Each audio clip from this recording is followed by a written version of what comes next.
BPSC हो या फिर यूपीएससी, इसमें इंजीनियरिंग छात्रों का दबदबा बढ़ता जा रहा है। सिविल सेवा की तरफ इंजीनियरिंग पास आउट स्टूडेंट्स का झुकाव होता जा रहा है। 66वीं बीपीएससी के जारी रिजल्ट में जहां काफी संख्या में इंजीनियरिंग पास आउट स्टूडेंट्स ने बाजी मारी है, तो वहीं इसके पहले यूपीएससी के रिजल्ट में भी कुछ ऐसी ही स्थिति बनी थी। अब जारी बीपीएससी रिजल्ट को ही देख लीजिए तो इसमें वैशाली के रहने वाले सुधीर कुमार इस बार के टॉपर बने हैं। ये आईआईटीएन है। आईआईटी कानपुर से इन्होंने इंजीनियरिंग की पढ़ाई की है। यदि रिजल्ट पर नजर डालें तो पाते हैं कि 66वीं बीपीएससी में इस बार इंजीनियरिंग के छात्रों का जबरदस्त ढंग से दबदबा रहा है। टॉपर्स लिस्ट में भी कई सफल छात्र ऐसे हैं जिनका बैकग्राउंड इंजीनियरिंग फील्ड से है। दरअसल विभिन्न सिविल सेवा परीक्षा के टॉपर्स का इंजीनियरिंग बैकग्राउंड आईआईटी से होना अब कॉमन होता जा रहा है। बिहार लोक सेवा आयोग 66वीं सिविल सेवा परीक्षा में टॉप करने वाले महुआ वैशाली के सुधीर कुमार ने आईआईटी कानपुर से सिविल इंजीनियरिंग की पढ़ाई की है।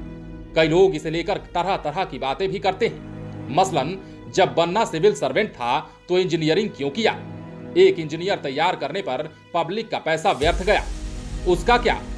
आदि आदि और इसी तरह के कई सवाल और भी। ये केवल टॉपर सुधीर कुमार की बात नहीं है। टॉप 10 में अधिकतर छात्र बीटेक वाले हैं। इसके पहले 65वीं के रिजल्ट में भी टॉप 10 में अभ्यर्थी बीटेक वाले ही थे। इस बार के टॉपर सुधीर कुमार ने आईआईटी कानपुर से सिविल इंजीनियरिंग की पढ़ाई 2019 में पूरी की थी। दूसरी रैंक लाने वाले अंकित कुमार आईआईटी गुवाहाटी से बीटेक कर चुके हैं। औरंगाबाद की मोनिका श्रीवास्तव ने 2016 में आईआईटी गुवाहाटी से कंप्यूटर साइंस की पढ़ाई की है। इसी तरह से विनय कुमार रंजन आईआईटी दिल्ली से एमटेक किए हुए हैं। यानी साफ है कि इंजीनियरिंग सेवा के छात्रों का झुकाव सिविल सेवाओं की परीक्षाओं के प्रति बढ़ा है। ऐसे में सवाल यह भी उठता है कि आखिरकार इसका कारण क्या है कि लोग आईआईटी में पढ़कर भी इंजीनियरिंग बैकग्राउंड में काम नहीं करना चाहते हैं। क्यों वे पब्लिक सर्विस कमीशन को तरजीह दे रहे हैं? दरअसल यहां इस विषय से जुड़ा एक और तथ्य है। सरकारें कहती रही हैं कि आईआईटी जैसे संस्थान वो अनुदान देकर संचालित करते हैं ताकि देश भर में सबसे बेहतर शिक्षा कम फीस में मिल सके। वहीं दूसरी ओर वहां पढ़ करके सभी बच्चे अपने उस कैरियर से संतुष्ट नहीं हैं। इधर वो जब पब्लिक सर्विस कमीशन में आ जाते हैं तो यहाँ की जड़ व्यवस्था को देखकर फिर से असंतुष्ट हो जाते हैं। आखिर इस समस्या का समाधान क्या है? ऐसे ही सवाल और जवाब सोशल मीडिया पर तैर रहे हैं। इसके पीछे जवाब भी आ रहा है कि कुछ भी पढ़ा हुआ कभी व्यर्थ नहीं जाता। इंजीनियर यदि सिविल सर्वेंट बनता है तो उसकी कार्य क्षमता उस हिसाब से रिफ्लेक्ट भी होगी। वहीं दूसरी बात जो बहुत बुनियादी है कि जहां आईआईटी में जाने का रास्ता इंटरमीडिएट के बाद ही खुल जाता है, वहां सिविल सर्विसेज में जाने का रास्ता स्नातक के बाद खुलता है। अगर इन दोनों ऑप्शन को चुनने के मौके एक लेवल पर मिलते, उसके बाद भी कोई छात्र आईआईटी में पढ़कर फिर सिविल सर्वेंट बनता तो बात भी समझ आती कि बेकार में इतनी चक्कर घिनी लगाई।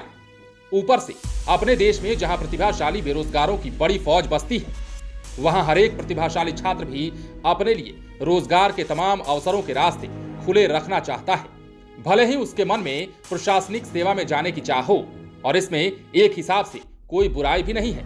इस मामले में आज भी आईआईटी से इंजीनियरिंग कर लेना सबसे बेस्ट ऑप्शन होता है। अगर सिविल सर्विसेज में ना भी गए तो अपने करियर को लेकर उतना रिस्क नहीं होगा। बहरहाल ये तो साबित होता जा रहा है कि आईएएस के बाद बीपीएससी में भी इंजीनियरिंग बैकग्राउंड के छात्रों की संख्या बढ़ रही है। यदि हम इसके पहले आईएएस के रिजल्ट को देखें तो कुछ ऐसी ही स्थिति दिखती है। संघ लोक सेवा आयोग यानी कि यूपीएससी द्वारा जारी सिविल सेवा 2020 परीक्षा में टॉप करने वाले 10 में से 6 टॉपर्स इंजीनियरिंग बैकग्राउंड से थे, जिनमें से ज्यादातर भारतीय प्रौद्योगिकी संस्थान यानी कि आईआईटी से थे। कार्मिक और प्रशिक्षण विभाग की वेबसाइट पर उपलब्ध आंकड़ों के अनुसार यूपीएससी सिविल सेवा परीक्षा क्लियर करने वाले इंजीनियरों की संख्या में वर्ष 2010 में वृद्धि हुई है। वहीं 2015 में ये परीक्षा पास करने वाले सबसे ज्यादा 102 उम्मीदवार इंजीनियरिंग बैकग्राउंड से थे। देश भर के परीक्षार्थी इसे आश्चर्य से देख रहे थे, लेकिन समझ नहीं पा रहे थे कि आखिर ऐसा क्यों हो रहा है। इस तरह के परिणाम का बहुत स्पष्ट तौर पर कोई एक कारण तो नहीं है, लेकिन कुछ अलग अलग वजह इस ट्रेंड के पीछे नजर आती है। यूपीएससी 2021 के रिजल्ट में ऐसा ही रहा और उसमें भी इंजीनियरिंग छात्रों का दबदबा रहा। एजुकेशनल एक्सपर्ट की माने तो इस ट्रेंड का सबसे पहला और प्रमुख कारण जो नजर आता है वो CST यानी कि सिविल सर्विसेज एप्टीट्यूड टेस्ट है। इसे यूपीएससी ने 2011 में लागू किया है, जिसकी वजह से इंजीनियरिंग के विद्यार्थी का इस तरफ रुझान बढ़ा है। 2011 में इसे लागू करने से पहले IAS की परीक्षा कोठारी कमीशन की रिपोर्ट के आधार पर करवाई जाती रही थी। इसके तहत जनरल स्टडी का पेपर 150 नंबर का और ऑप्शनल सब्जेक्टिव का पेपर 300 नंबर का होता था। वहीं इसमें बदलाव करके यूपीएससी ने IAS प्रीलिम्स की परीक्षा में CST का फॉर्मेट लागू किया। इसका लक्ष्य उम्मीदवार की logical reasoning, analytical ability, English language का स्किल टेस्ट करना था। यूपीएससी की इस परीक्षा में 2 ही कंपलसरी पेपर हैं, CST प्रथम और CST द्वितीय, और दोनों में 200-200 अंक के प्रश्न पूछे जाते हैं जो उम्मीदवार ह्यूमैनिटी से आए हुए हैं। उनकी शिकायत है कि CST को इस परीक्षा में टेक्नोक्रेट्स की सिफारिश पर टेक्निकल बैकग्राउंड के छात्रों को लाभ पहुंचाने के लिए शामिल किया गया है। CST का सारा ढांचा GMAT, CAT, XAT और MBA एंट्रेंस टेस्ट के आधार पर तैयार किया जाता है, जिस कारण जो स्टूडेंट इंजीनियरिंग बैकग्राउंड से आते हैं उनके चयन का प्रतिशत एकदम से बढ़ गया है। बहरहाल कारण कई हैं, लेकिन इतना तो साबित हो ही गया है कि इंजीनियरिंग छात्रों का दबदबा अब सिविल परीक्षा की ओर बढ़ता जा रहा है। लाइव सिटीज के लिए पटना से राजेश ठाकुर की रिपोर्ट।